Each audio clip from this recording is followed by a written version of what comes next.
Bien, tenemos el placer de compartir esta mañana con Luis Miguel de Camps, ministro de Trabajo. Buenos días, bienvenido.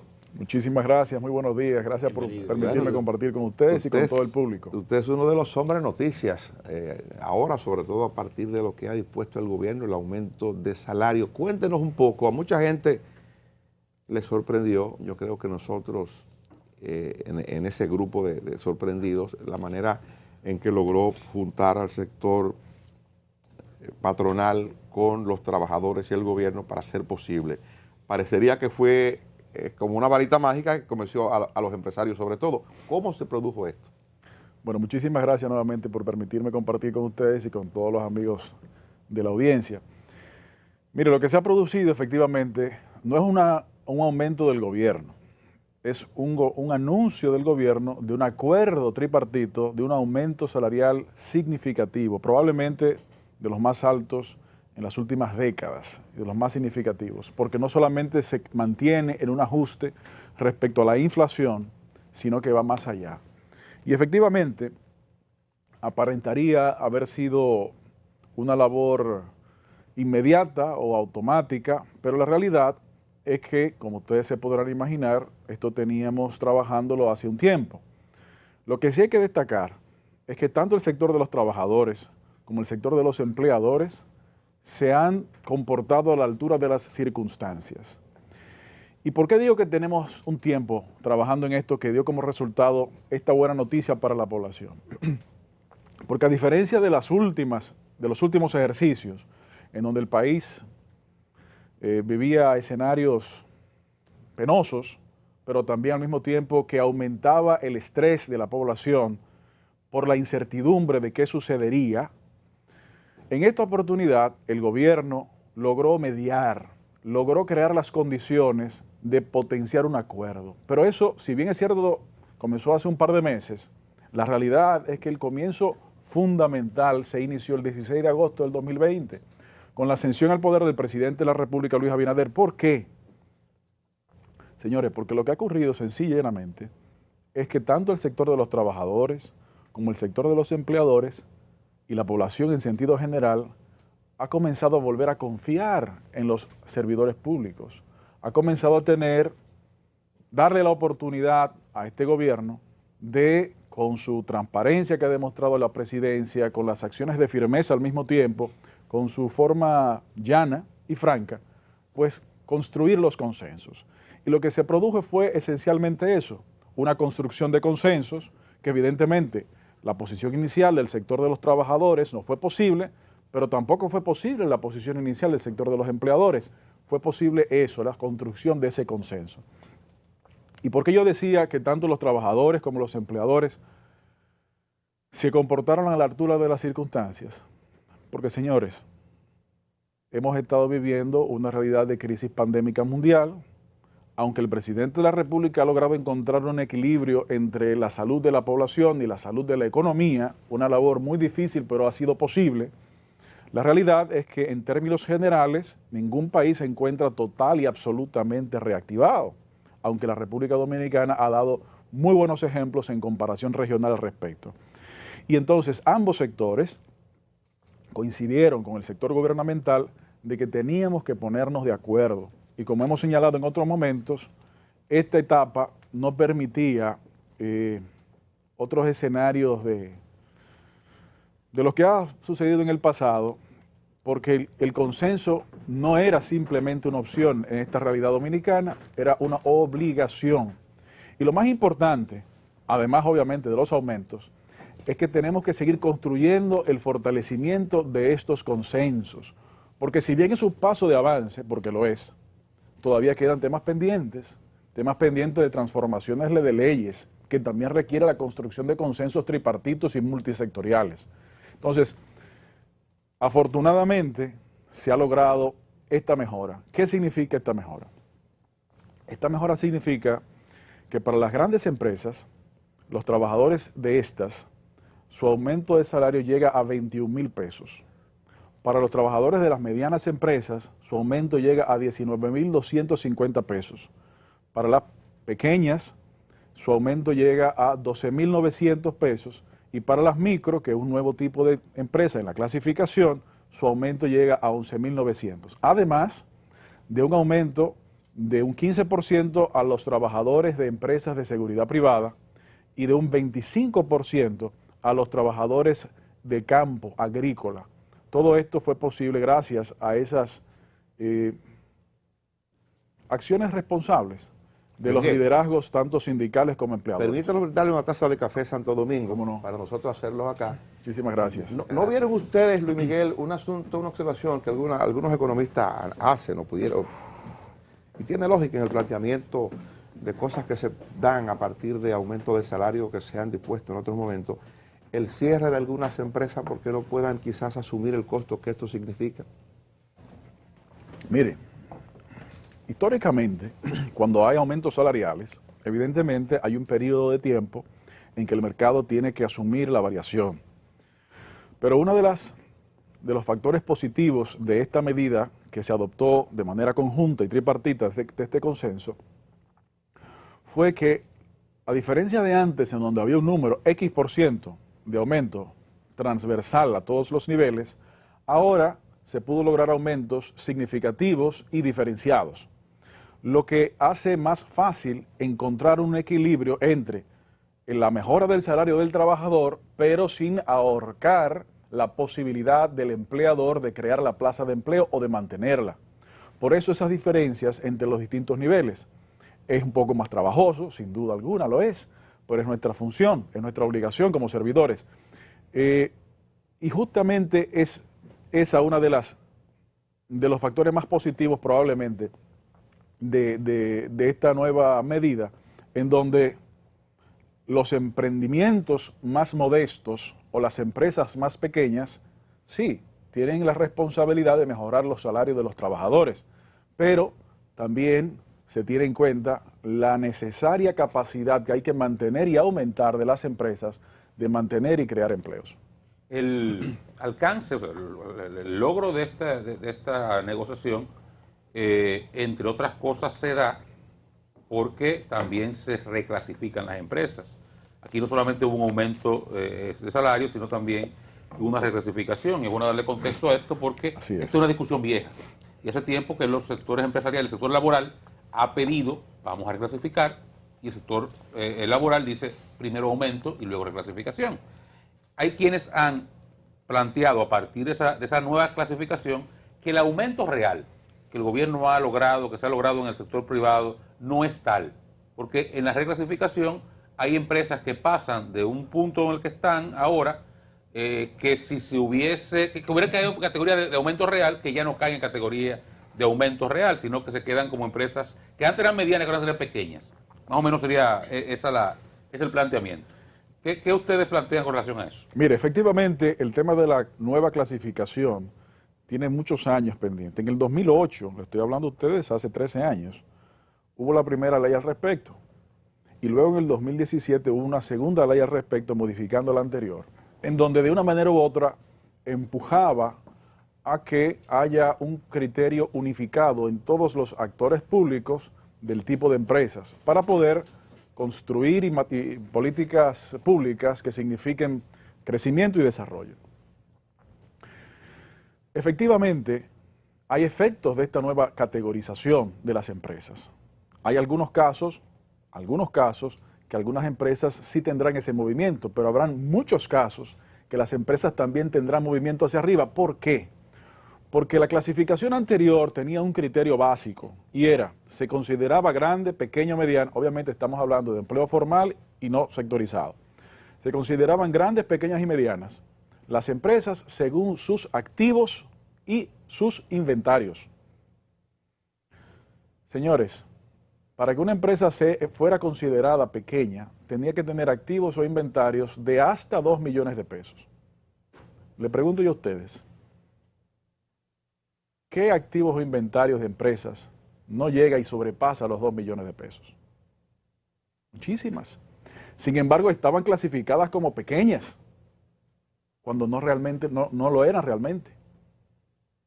Entonces, el aumento de empresas clasificadas anteriormente pequeñas y ahora medianas y grandes es significativo, y me explico. La mayoría de los trabajadores dominicanos operan, trabajan en empresas grandes. Antes de esta clasificación, el 48% de los dominicanos en trabajos formales trabajan en empresas grandes. Con la reclasificación, ese 48% de trabajadores de empresas grandes sube a 52%. Sí, es decir, 52% de los trabajadores están en empresas grandes cuyo salario mínimo nuevo es de un 21,000 pesos. Pero las empresas medianas con la clasificación anterior cubrían apenas el 7% de los trabajadores dominicanos. Ahora, con esta nueva clasificación, cubren el 15%, teniendo un aumento de 59%, de 12,000 y pico a 19,250. Con la clasificación anterior, con los criterios que les mencionaba, de los activos y de los inventarios, supuestamente 40%, 41% de los trabajadores trabajaba en pequeñas empresas. Con la transparentización que ahora se da con estos nuevos criterios, eso baja a un 20%. Y de ese por ciento que baja, se reparte principalmente entre medianas, grandes, y una pequeña parte, un 13%, pasa a micro, que también tiene un aumento salarial. Es decir, en términos generales, sí se ha dado ese aumento. Obviamente, hay movimientos, pero el balance final es de beneficio a los trabajadores.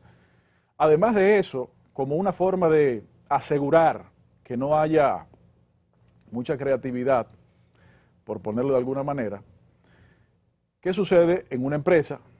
Ahora, el nuevo criterio no son los activos e inventarios. El nuevo criterio son dos criterios: cantidad de trabajadores y ventas brutas anuales. Entonces, puede darse el caso que una empresa antes aparecía registrada con una cantidad de activos supuestamente pequeña, pero cuando usted ve la cantidad de trabajadores o cuando usted ve las ventas brutas, no es verdad que era una pequeña empresa, era una mediana o gran empresa. Ahora, en esta nueva realidad de clasificación empresarial, el tejido empresarial, ¿cuál es la situación en caso de que una compañía, una empresa, tenga X cantidad de trabajadores que sea concurrente con la clasificación, por ejemplo, de pequeña, pero la cantidad de ventas brutas anuales sea coincidente con la clasificación, por ejemplo, para medianas? Parte del acuerdo incluyó que cuando esos escenarios se produzcan, la empresa será categorizada con el nivel de categoría más alta, que entonces beneficia más al trabajador. Todo ese tipo de escenarios se pudieron prever y evidentemente el resultado se va a poder sentir positivamente en los próximos meses en el bolsillo de la población. A partir de este espacio de acuerdo, evidentemente se ha conseguido una armonía entre el sector laboral y el sector empleador. ¿Qué posibilidades hay de continuar avanzando en discusiones pendientes como la reforma al Código Laboral y la reforma a la Ley de Seguridad Social? Muchísimas gracias, Oscar, por esa pregunta. Cuando yo decía hace un momento que es un buen inicio para otros temas pendientes, es justamente a eso a lo que yo me refería. Miren, a principios de año, en el mes de enero, nosotros convocamos a los trabajadores y a los empleadores y le dijimos, tenemos que construir juntos una agenda de trabajo para este 2021. El gobierno tiene sus ideas y sus propuestas, pero el gobierno se va a abstener de planteárselas porque necesitamos que ustedes, trabajadores y empleadores, nos informen a nosotros cuáles son las suyas, porque estamos convencidos que cuando recibamos esas propuestas de ustedes, iban a coincidir probablemente una gran cantidad de ellas con las que el gobierno tiene en agenda. Dicho y hecho, así fue. En un periodo de tiempo nos dieron sus prioridades y coincidió en muchos aspectos. A partir de ahí entonces convocamos el Consejo Consultivo del Trabajo, compuesto también por el tripartismo, en donde coordinamos y conciliamos que para el 2021 tendríamos la siguiente agenda, sin orden de prioridad y de cronológico, ¿no? La reforma del Código de Trabajo, posible, junto con la revisión y posible reforma de la Ley de Seguridad Social y el tema del salario. Por eso el presidente de la República, el 27 de febrero, anunció al país la construcción de un nuevo gran pacto social de la República Dominicana que incluyera estos aspectos. Y por eso en mayo de este año el presidente dio inicio a ese proceso de conversación y construcción de consensos de este pacto social, que incluye la revisión y reforma posible del Código de Trabajo y de la Ley de Seguridad Social. Claro, el tema salarial, por mandato de la ley, tenía que hacerse y no podía esperar más tiempo, además de las realidades nacionales e internacionales económicas. Pero en el tripartismo coincidimos con el siguiente postulado. Si el ajuste salarial se convierte en un escenario de discusiones encarnizadas, probablemente afectaría negativamente el esfuerzo por la revisión y reforma de las otras leyes. Con ese espíritu consensuado abordamos este tema y se logró este acuerdo. Entonces, al producirse el mismo, nosotros tenemos la expectativa y la misión de fortalecer estos niveles de consenso para entonces seguir abordando el tema de las reformas de la Ley de Seguridad Social y del Código de Trabajo de manera conjunta. Para eso ya hemos abierto un esquema, probablemente en esta semana ya se podrá dar término a la metodología para entonces informar al país el proceso, el método y cuáles deben ser los resultados posibles de este esfuerzo. ¿Tiene expectativas reales de que este año se logre un acuerdo en esa dirección? Esa es nuestra misión, así es. Ministro, el caso de los salarios de la zona franca, turismo y construcción. Correcto. Esos son salarios sectorizados que tienen sus propias resoluciones y en estos casos vencen este año, pero todavía las resoluciones anteriores no han vencido. A pesar de ello, obviamente no vamos a esperar de que se venzan para abordarlo. Y efectivamente se está en el proceso inicial de identificar las posiciones y ver qué tal. Pero ya esa parte igual el Comité Nacional de Salarios hará sus convocatorias oportunas. Perdóneme, las pensiones de los sindicalistas, ¿eso se negoció? No, imposible. Eso no fue parte de la conversación. Lo que sí fue parte de la conversación. ¿Por qué se mantuvo callado? Eso no se mantuvo callado. Lo que pasa fue es que, en marzo y se supo ahora. Precisamente, eso no fue parte de la negociación. Eso sencillamente los actores de la oposición tienen que tratar de deslucir los logros de un gobierno transparente como este y tratan de ensuciar una cosa con otra, pero no tiene nada que ver.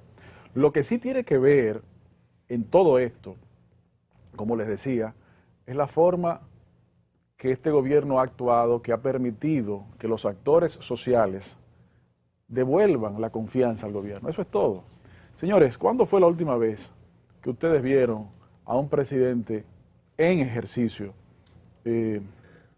aceptar que hubo errores y que está rectificando? Bueno, el presidente Abinader lo ha hecho, porque no se trata de un endiosamiento, se trata de servicio público con la visión de producir resultados concretos. Perdón, mire, hay un municipalista del Partido Revolucionario Moderno que le ha enviado una pregunta que me luce muy interesante. Dice que 150,000 empleados de los ayuntamientos van a quedar sin seguro a partir de la decisión del Consejo de Seguridad Social que usted preside, y le pregunta si no crees que esto puede ser muy dañino, sobre todo para el PRM, en una gestión en los ayuntamientos que es mayoritariamente del partido en el gobierno. Bien, no es posible que esas personas se queden sin atención médica, sin seguro, porque el gobierno ha ampliado la cobertura del régimen subsidiado. Pero la ley es la ley y no es una decisión del Consejo Nacional de la Seguridad Social, es una determinación de la ley 8701. Simplemente hay que cumplirla y los actores públicos y privados estamos todos obligados a cumplirla. El salario mínimo cotizable está establecido.